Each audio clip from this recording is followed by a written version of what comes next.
Any super women in the house? All right now.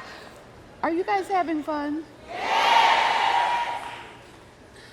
I am having so much fun, but I am so excited about this session that we're about to enter into. Any of you concerned about your careers or interested in advancing in your careers? Anybody? Okay, I know some of you sound like maybe you're retired and you're not interested. Like me.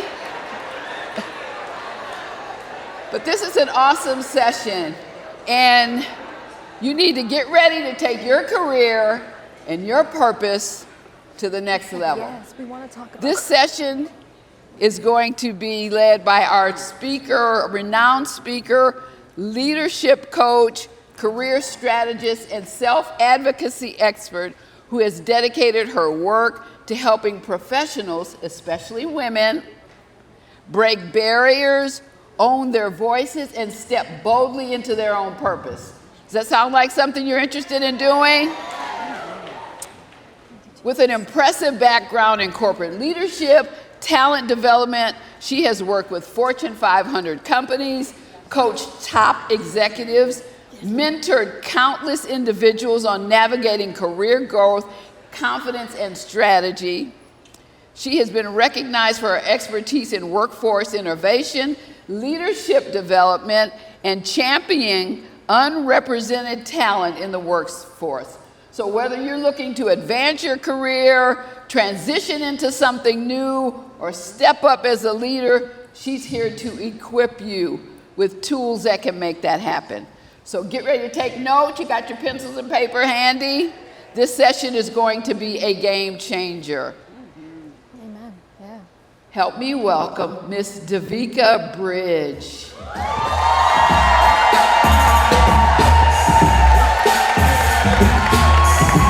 Hey, all right.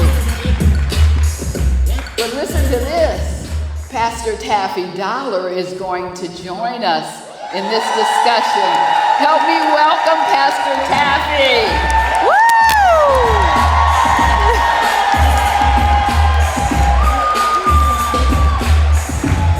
All right. So you ready to get started? All right. Devika, you ready? I am ready. I've been ready. Yes. I'm so excited to be here with you all. So we're going to start with you. Tell us a little bit about your journey. Yes, so my journey started in the entertainment industry, and then I moved into the tech industry. I spent over a decade in tech, working at Google, LinkedIn, and then grew my career in very competitive spaces and environments that are not always set up for women of color, and other historically marginalized professionals. And even though I had a stellar career and I was working my way to the top, loved my job, loved my colleagues, in 2017 I was unjustly terminated because I started working with a leader who decided she didn't want me on her team. And she had handpicked somebody that was going to be my replacement. And so she fired me without any cause. And after you have spent over a decade trying to prove your worth, trying to prove you belong, showing that you can perform well, and then somebody decides, no, you don't belong here, it shifts your perspective on yourself and your confidence, and you all of a sudden feel like, well, what's up, God? Like, I've been doing what you've asked me to do, so what's this about? And so after that happened, I moved into another role, got hired, double salary, even. All right. And it doesn't stop there. Double the salary, and then I was leading a team. And 30 days into that role, God told me, it's time to leave. And I said, that must be the devil. Like, double pay, and you want me to leave? So I decided to follow God on that very crazy ask, and I abruptly left my role. And a year and a half, I didn't have a job. I was just acting on faith that my rent was going to be paid and there was going to be food on the table.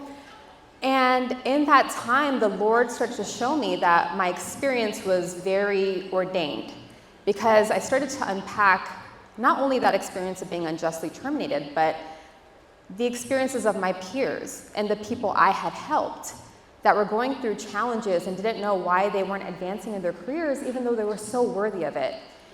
And so the Lord told me to do something about it. And over a year and a half, every day, I was just listening to him, putting together frameworks, putting together programs. And a year and a half in, my first client was Meta, then at the time was Facebook.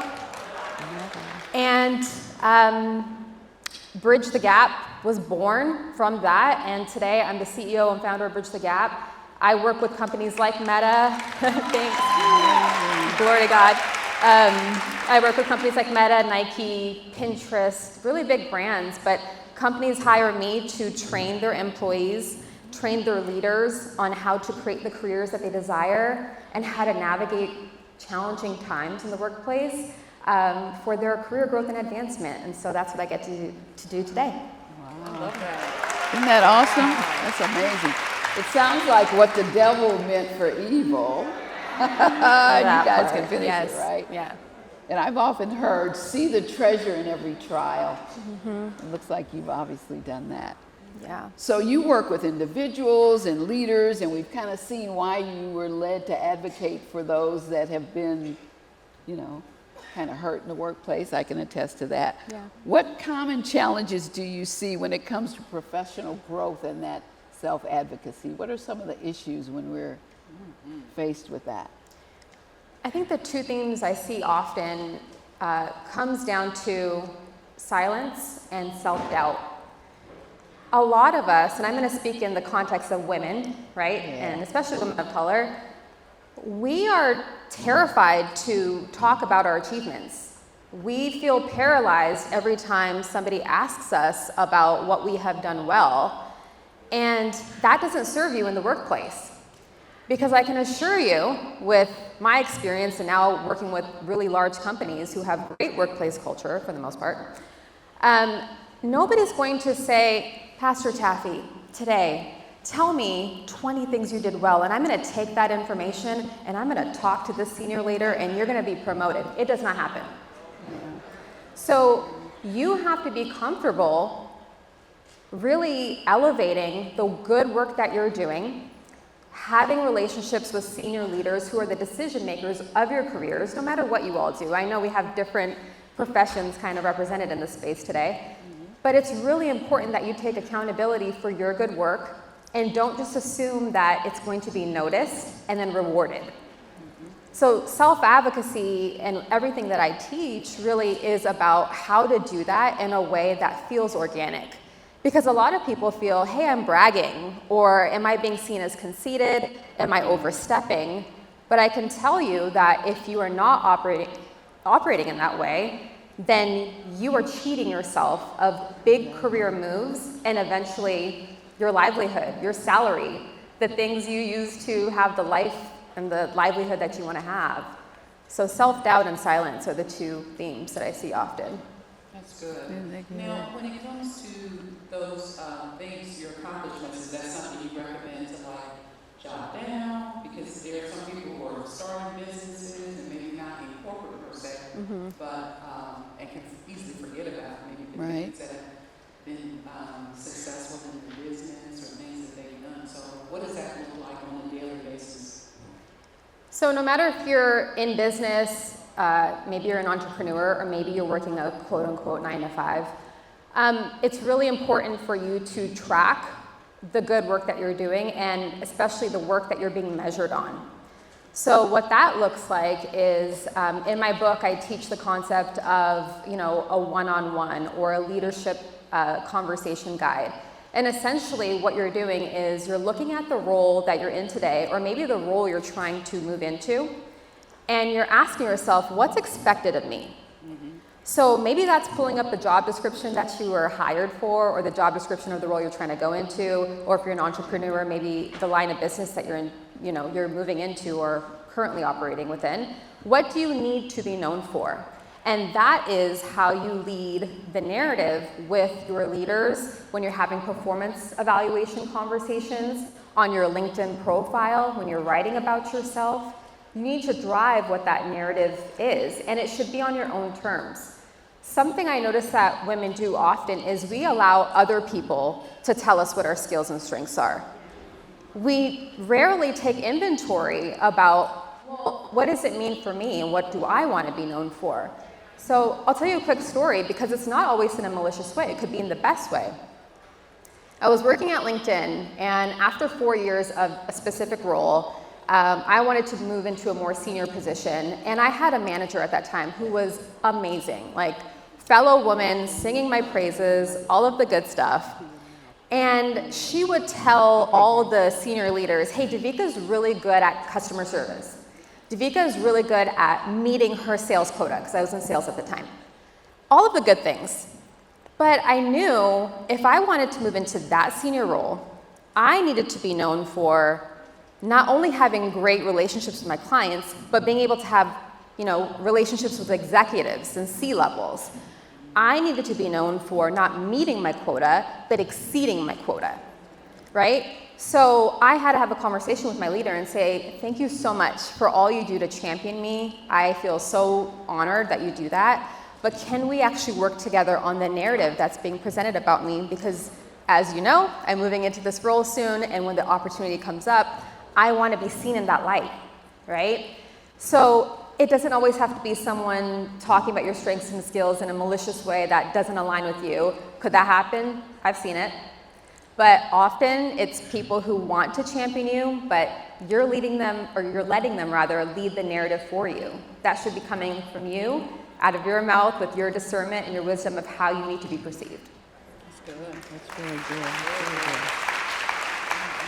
Here's a really great question. Many of us struggle with the imposter syndrome. If you can elaborate on that, because some of us might not realize what that is, but that feeling of not measuring up, and I'm sure women experience that a lot. And with so much misunderstanding about our identity as women, that plays a big role, and especially in our corporate, relationships. Can you elaborate on that imposter syndrome and how we sometimes struggle with that a lot?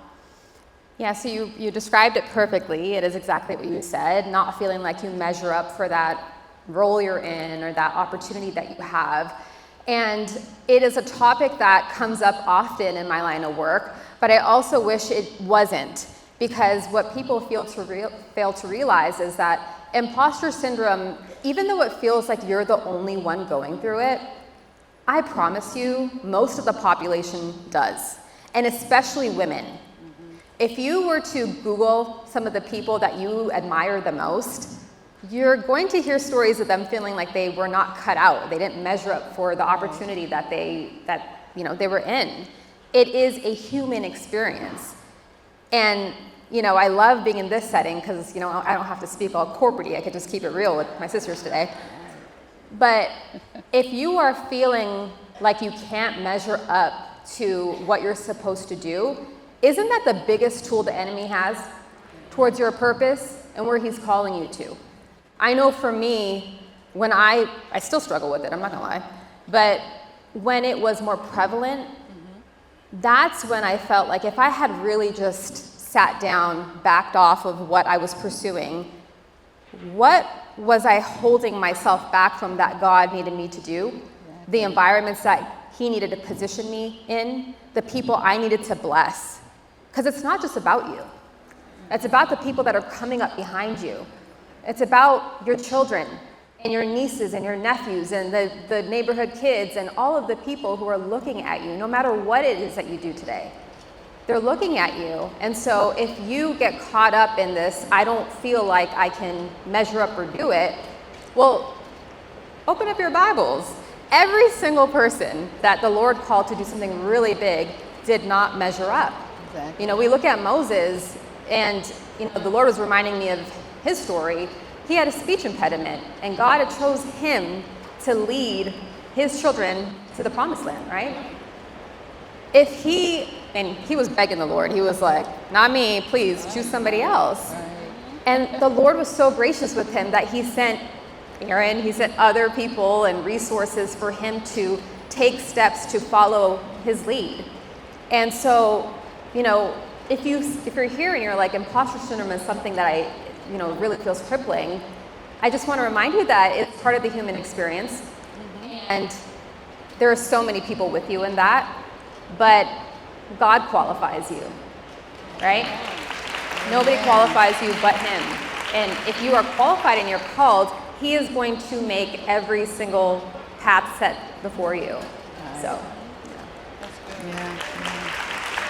That is so good, and it's so in line with what we're talking about, being real, finding out who you are in Christ, and it's a daily thing.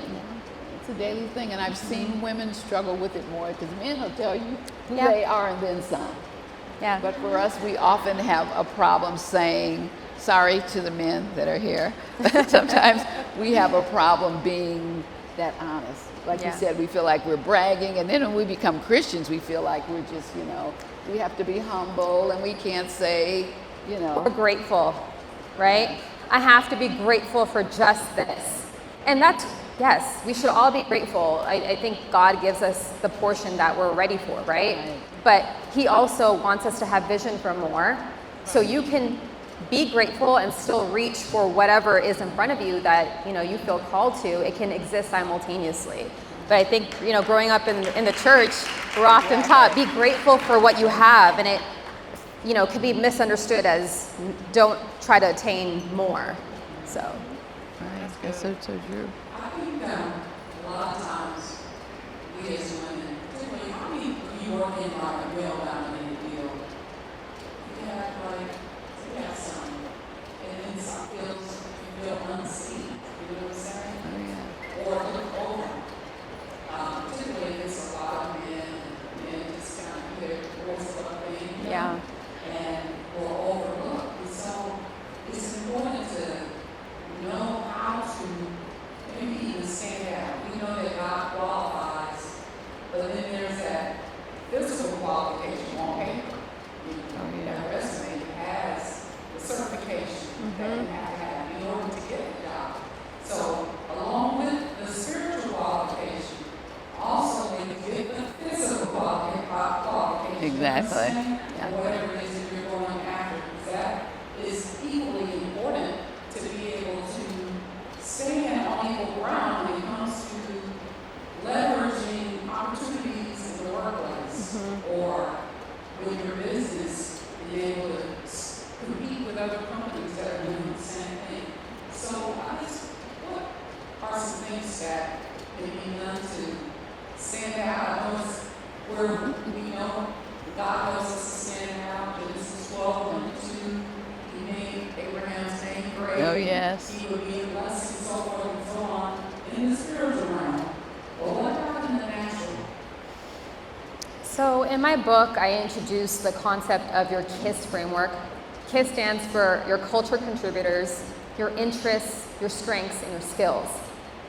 A lot of us are trying to create a brand. How many of us have heard about professional brand or personal brand before? A lot of us, right? How many of us know how to create one? Minimal, but some of you, shout out to you that know. That's great, because it's a major gap for a lot of people. But a lot of us don't take a moment to take the inventory of who we are, and not only as the person who's showing up to the job, but the fullness of who we are as a human, as a person. So culture contributors, what that means is essentially like where you've been in your life. So your upbringing, faith practices, your culture, all of that is included in culture contributors. And you might be thinking, well, why does that matter? I'll give you an example.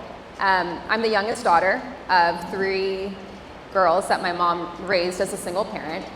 And growing up in the Silicon Valley, which is probably one of the most expensive places one can grow up, but my mom had to make that dollar stretch to raise 3 kids. And so she was so meticulous with how she spent money. There was a plan, there was a purpose, there was budgeting. And even though she didn't necessarily sit me down and say, okay, this is how I do it, I was watching, I was aware. So when I became a leader and I had a budget that I had to spend on my team, I didn't just throw money on this happy hour and that training and this outing. I was stretching that dollar to make sure that my team had every single resource that they need, right? So something I experienced in my life translated to how I showed up at work. And that was a thing that made people see me with integrity, because they're saying, Devika doesn't just spend money frivolously, she's honoring corporate dollars. So think about your experiences. Were you a caretaker? Did you, have to take care of a parent or a sibling? Well, I bet you that you're a very empathetic leader. Did you move around a lot as a child? Well, I bet you that you are more nimble in your learning, your ability to navigate different environments. So think about what that looks like. And then interests is, what do you enjoy doing? So there's portions of your role that you like doing, and then there's portions of your role that you don't. It's really important that you understand what you like to do so you can communicate that and be pulled into that type of work, which will make your work feel more satisfying. And then strengths and skills. So strengths are what you're naturally good at. It could be your people skills. It could be the way you're a problem solver, that innately good God-given gift that's in you. And then skills are learned, right? So you might not have known those things before, but you've acquired education around those things to make yourself more effective in your jobs today. So when you have done the work around understanding who you are through your KISS framework, it becomes easier to stand out, because now you know your identity. Now you know how you want to show up. And then people start to mold to that, because now you have eliminated folks being able to create how they perceive you. Now you're telling them, no, this is me, and this is what it is. So that's how you show up, with intention and purpose. Really good. That's really good. That's really good. And it's those gifts and talents that he's put on the inside of us that oftentimes we neglect. Yes. That we need to bring to the forefront when we find out who we are in him, and use those to our advantage. So for those that are looking to transition into maybe a new role or a new industry, what's the best way to leverage their existing skills and experiences? You kind of touched on it, but if you could take it a little deeper. Yeah, so the question was, how do you, essentially take your experiences and move into what's next for you? And what you should be doing is thinking about your past experiences and how it aligns to where you're looking to go. So if I can make it really tactical for you, if you were to print out the job description you were hired for today, and even previous roles that you were hired to do, print them out.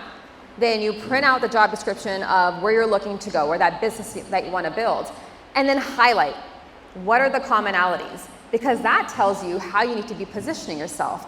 The language you should be using, the experiences that you should be doubling down on versus talking about other things that are not relevant, right?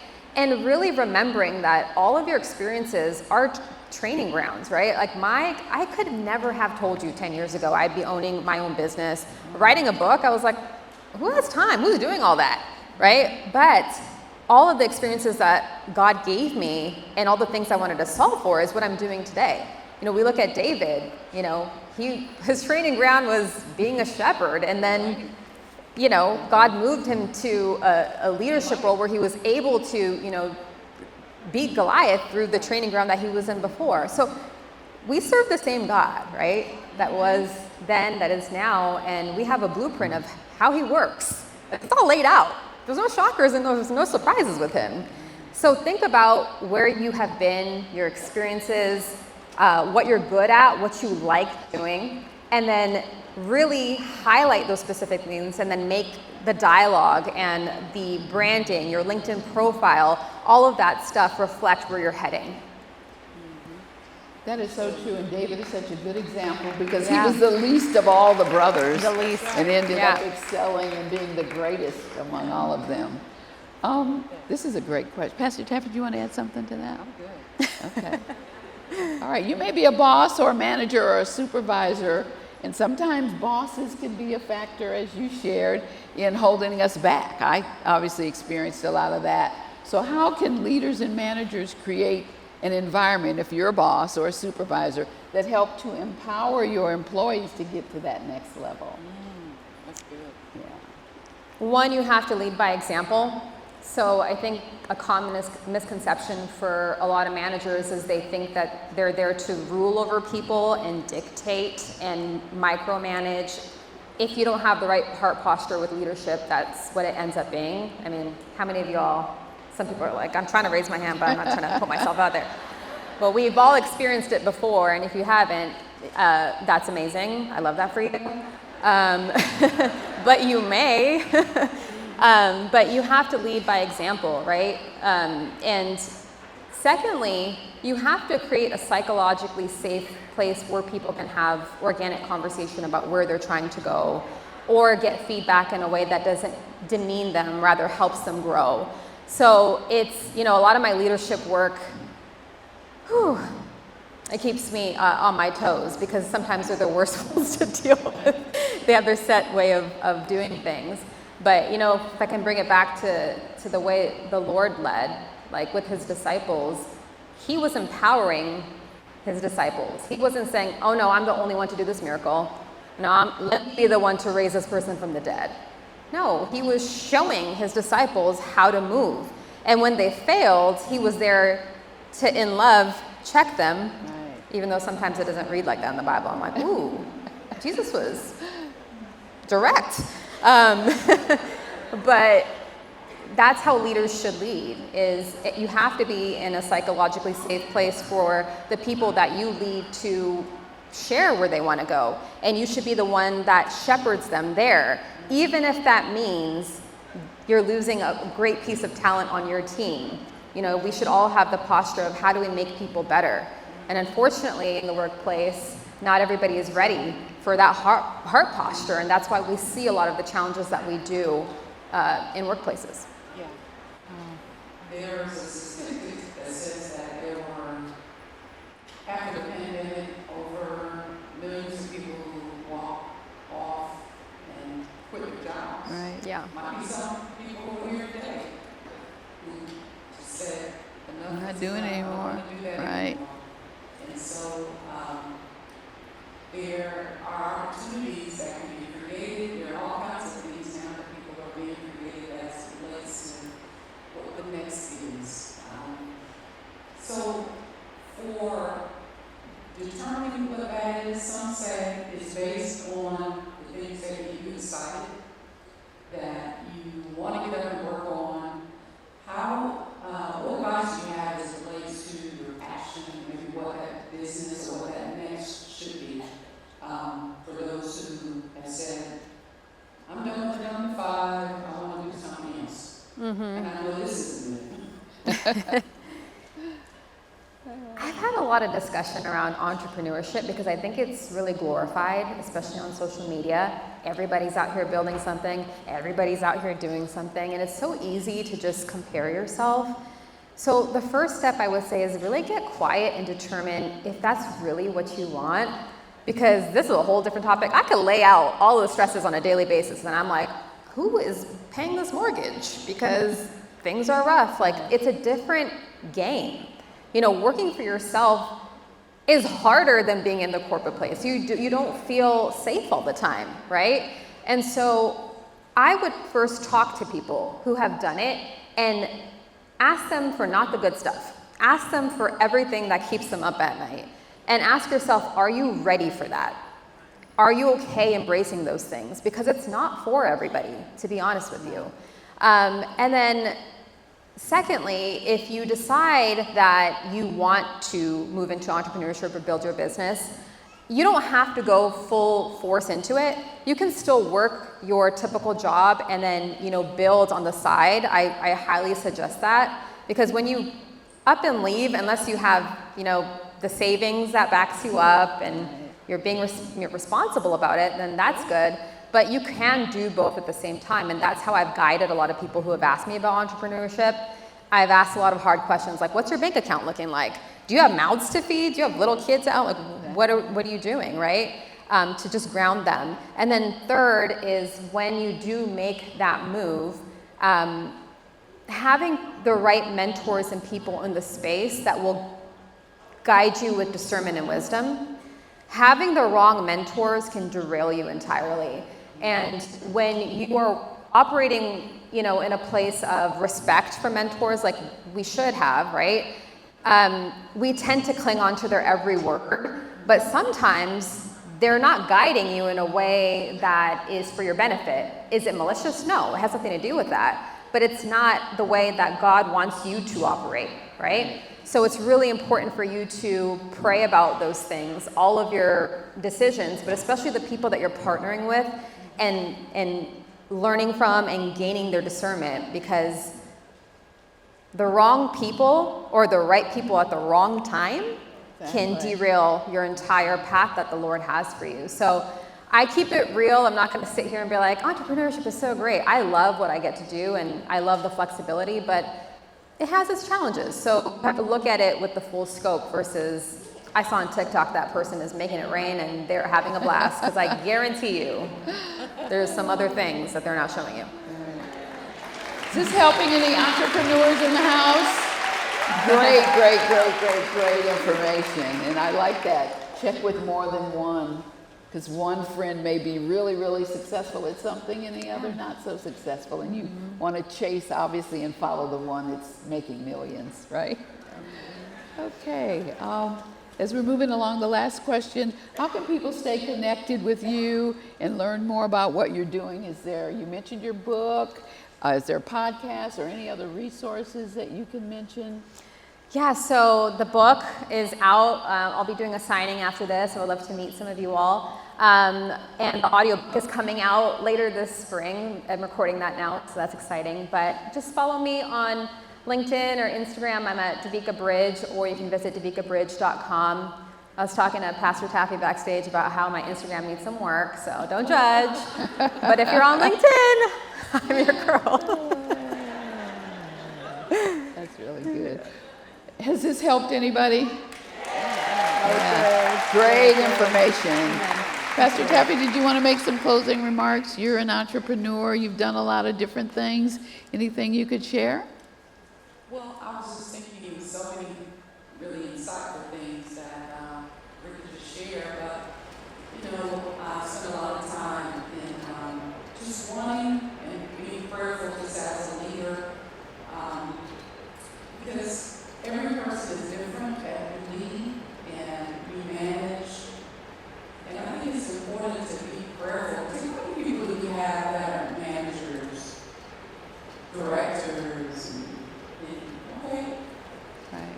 And I would encourage you with this prayer to ask the Lord to help you to pull out the best in that person, right, so that you can set them up to be successful. Yeah. We're just talking about how she left her job and things happen, and I think sometimes we don't realize or tap into the ability of the Holy Spirit to help us as it relates to managing, directing, this advantage that we have.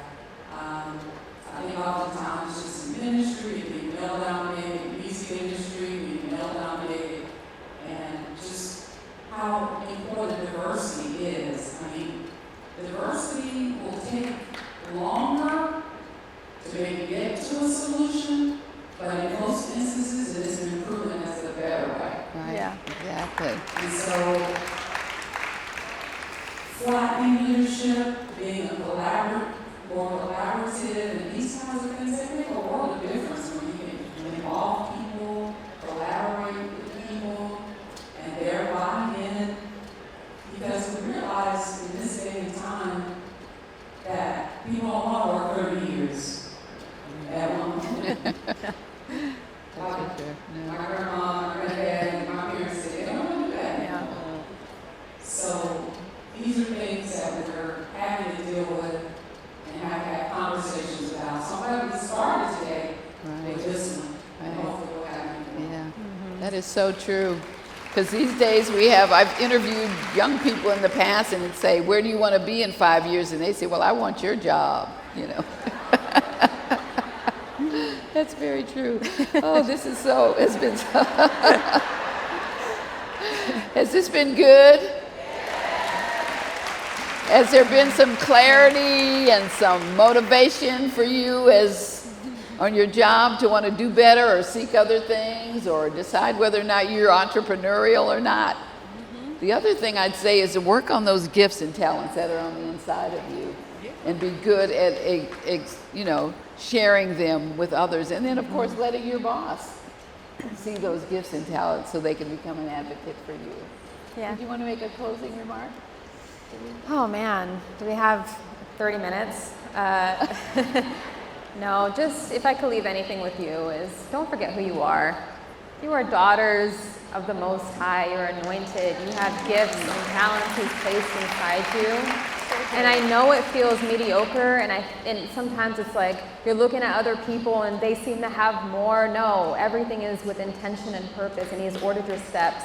And so whether you have to write it on your mirror or post it on near your coffee because you know you're not leaving the house without making that coffee for yourself, wherever you need to put it to remind yourself who you are, your gifts, your talents, because nothing is wasted.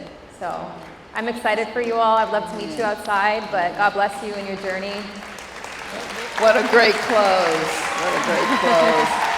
Let's give Sister Devika a hand. Very insightful. Very, very good.